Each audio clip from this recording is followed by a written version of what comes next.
Kwa habari za kitaifa, kimataifa, visa na mikasa, simulizi, makala mbalimbali, mila na tamaduni zetu, tazama Nyanja TV. Nyanja TV. Habari.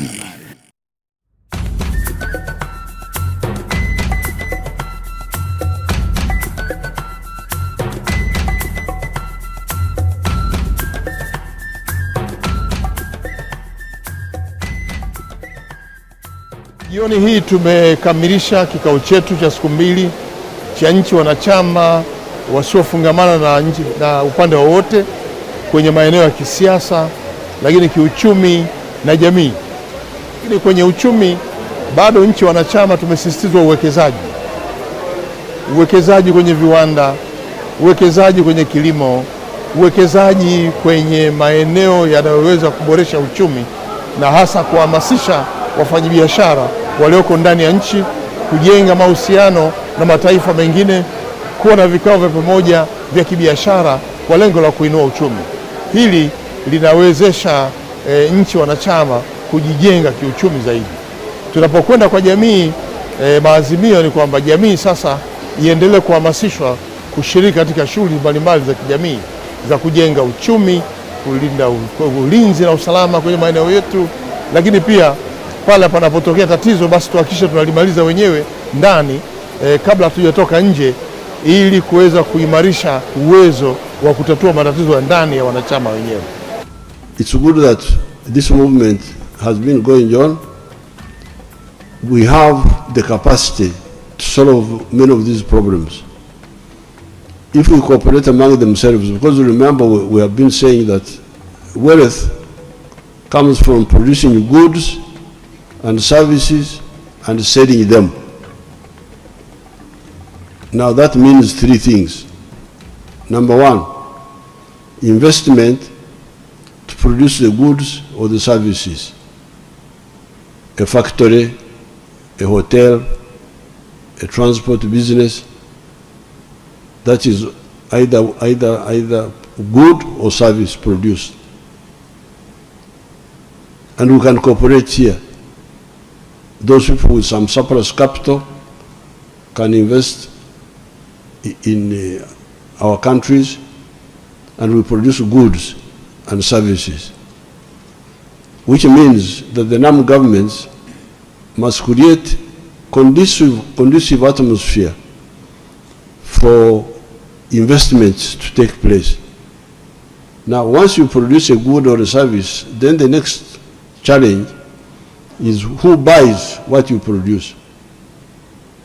Since we are members of the same group of countries with similar interests, we should promote trade among ourselves. Because when I buy from you, I'm supporting your prosperity. And when you buy from me, you are supporting my prosperity. The NAM countries should not be part of this blindness, thinking that I should only buy from you, you buy nothing from me. You should be the one I was telling the Japanese, since we are buying your vehicles, you should be coming here to even invest, for instance, in value addition for agriculture. Okay, I buy your vehicles, but you also help me in manufacturing cereals, manufacturing process, adding value to coffee, and so on.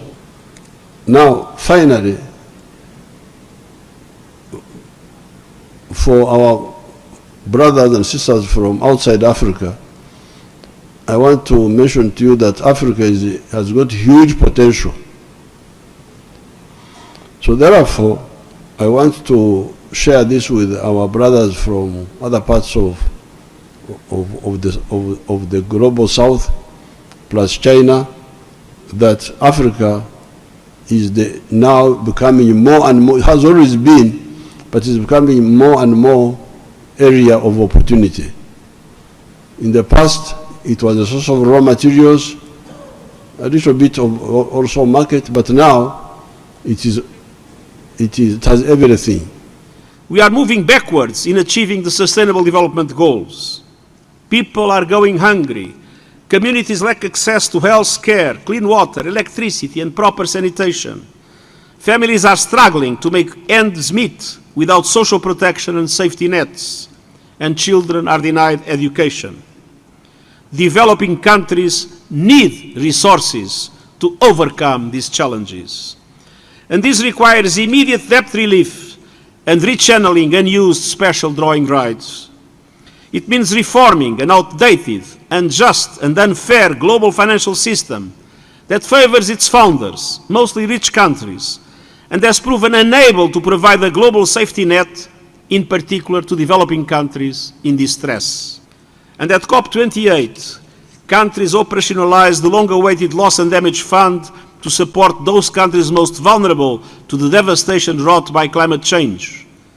But contributions so far have been minimal, and developed countries have not yet fulfilled many of their long-standing commitments on climate finance. I urge the non-aligned movement to hold leaders to keep these promises this year. Excellencies, conflicts, poverty, inequality, geopolitical fragmentation, and climate catastrophe are the result of choices the world makes or fails to make. Guided by the solutions being discussed here, and the spirit of trust, understanding, and solidarity that is infused in NAM from the start, I know we can tackle these challenges together and make the right choices in the time ahead